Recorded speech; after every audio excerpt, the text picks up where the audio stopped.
저는 아이들한테 영어로 말해요. 한 번씩 영어를 섞어 쓰는 정도가 아니라 아예 제가 외국인인 양 가능한 모든 의사소통을 영어로 하려고 노력합니다. Do you like it? Which is your favorite part? Which part is your favorite? The crunchy part? The crunchy part? Which is oopsies. 이유는 물론 영어 교육 목적이 가장 크고요.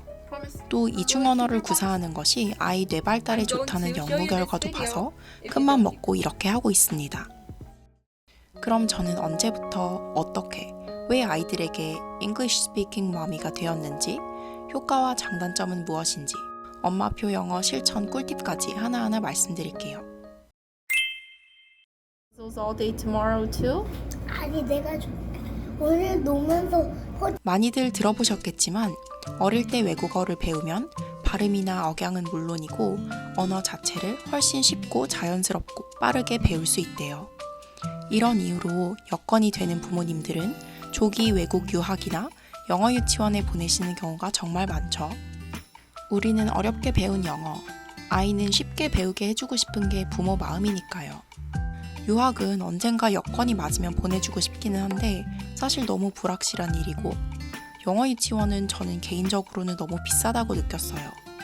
또 어린이집이 충분히 좋아서 굳이 아이를 사설 기관에 보내고 싶지 않다는 마음도 컸어요. 그래서 고민 끝에 직접 최대한 이중언어 환경을 만들어 보기로 결심했습니다. 저는 첫째가 28개월 무렵 영어를 쓰기 시작했어요. 좀 더 일찍부터 조금씩 자연스럽게 해주었으면 더 좋았을 텐데 저도 처음부터 계획했던 게 아니라서 뒤늦게 어느 날 갑자기 시작하게 됐어요. 처음에는 당연히 아이가 엄청 싫어했습니다. 28개월이면 이제 한국말은 어느 정도 트인 상태였는데 갑자기 엄마가 이상한 말을 하니까 처음에는 의아해하고 곧 무시하다가 이내 싫어하면서 거부하기 시작했어요. 이 시기가 제일 힘든 게 아닐까 싶어요. 저도 포기하고 싶었지만 굴하지 않고 필요할 때는 한국어를 섞어가면서 꾸준히 인풋을 해주었습니다.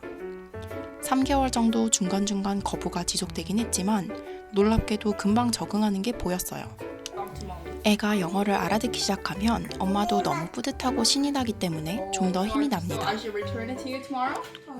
둘째는 형아랑 2살 터울이어서 제가 첫째한테 영어를 쓰기 시작했을 때 8개월 정도였어요. 그러다 보니 훨씬 자연스럽게 어릴 때부터 이중언어 환경에서 자라게 되었고 덕분에 두돌인 지금까지 영어 거부 없이 자연스럽게 영어를 알아들으며 자라고 있습니다. What? Do it again. Do it again. 이 부분이 사실 메인이죠. 엄마표 영어라는 게 말이 쉽지 보통 어려운 게 아니거든요. 저는 이전부터 이렇게 아이를 키우는 방법이 있다는 걸 들어서 알긴 했었는데 차마 실행에 옮기지 못하고 있다가 통번역대학원 입시시험 준비 당시 합격하면 그 버프에 힘입어 애들한테도 해보자고 마음먹었었어요. 그러다 운 좋게 합격을 했고 쇳불도 단김에 빼랬다고 그날로 바로 영어를 쓰기 시작했답니다. 당연히 처음에는 너무 어색한데 흔들리지 않고 밀고 나가다 보면 할만하더라고요.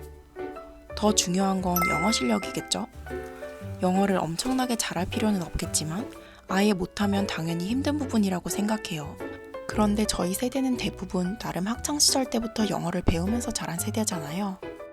한 번쯤은 영어 공부해봐야겠다고 마음먹고 학원도 다녀보셨을 거고 솔직히 한국 사람들 대부분 실력보다는 자신감이 없는 분들이 많은 것 같아요.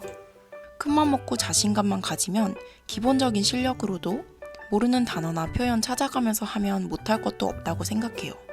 특히 발음에 크게 위축될 필요는 더더욱 없는 것 같습니다. 그런데 이걸 뚝심 있게 밀고 나간다는 게 생각보다는 정말 쉽지 않더라고요. 일단은 영어가 어색하고 힘드니까 영어 쓰는 것 자체가 에너지가 엄청 많이 드는 일이고 아이와 소통도 아무래도 한국어로 하는 것만큼 정교하고 친밀하게 하기가 어렵다고 느껴져요. 다행히 이 부분은 엄마도 아이도 익숙해지고 영어가 늘어갈수록 점점 나아지는 것 같기는 해요. 다른 사람들 앞에서는 더더욱 민망하죠. 특히 밖이나 15분이 앞이나 선생님들 앞에서는. 근데 저는 이 부분도 그냥 철판을 깔았어요. 제가 하루 종일 아이와 붙어 있다면 좀 가려가면서 하겠는데 가뜩이나 아이와 보내는 시간이 얼마 없는데 상황과 사람 다 가려가면서 하려니 너무 인풋이 줄어들어 버려서요. 다행히 양해만 잘 구하면 주변 분들도 웬만큼 적응을 하시더라고요. 처음에는 제가 막 영어를 쓰니까 시부모님께서 어쩔 줄 몰라 하시면서 오히려 아이한테 한국말 하기를 조심스러워 하셨는데 지금은 그냥 아무렇지 않게 각자 잘 대화합니다. 놀랍게도 아이들의 흡수력은 정말 스펀지 같아요. 저희 첫째가 28개월 때 난생 처음 영어라는 언어를 접한 이후 불과 3개월 정도 만에 기본적인 말을 알아듣기 시작했어요.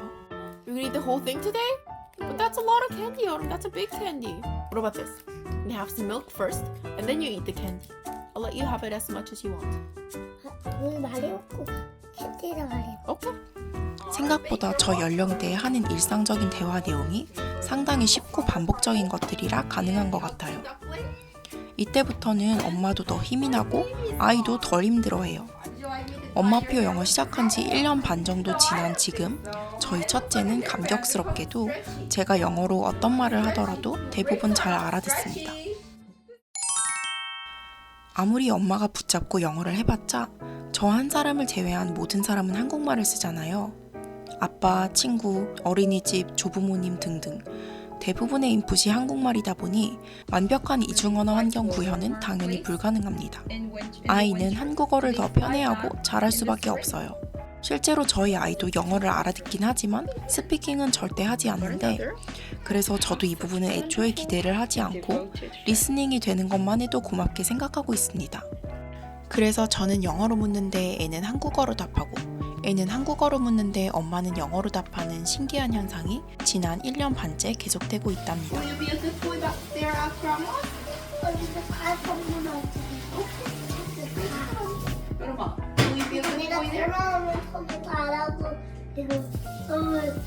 그런데 아주 가끔 정말 익숙한 단어나 문장을 아이가 먼저 영어로 뱉기도 해요. 시작한 지 1년 좀 안 되었을 무렵에 애가 자다가 깨서 I want water 라고 했는데 얼마나 감격이었는지 몰라요. 어느 정도 영어 실력도 되고 관심도 있는데 차마 엄두가 안 나는 분들이 많으실 것 같아요. 사실 저도 통역사라는 직업에 관심을 갖기 전에는 이렇게까지 못했을 것 같아요. 제가 아이들한테 영어를 쓰는 것은 아이를 위한 게 크긴 하지만 저 자신을 위한 거기도 하거든요. 영어를 잘하는 게 향후 제 커리어에도 반드시 필요한 일이라고 생각하니 이렇게 많은 노력을 투자할 원동력이 생기더라고요.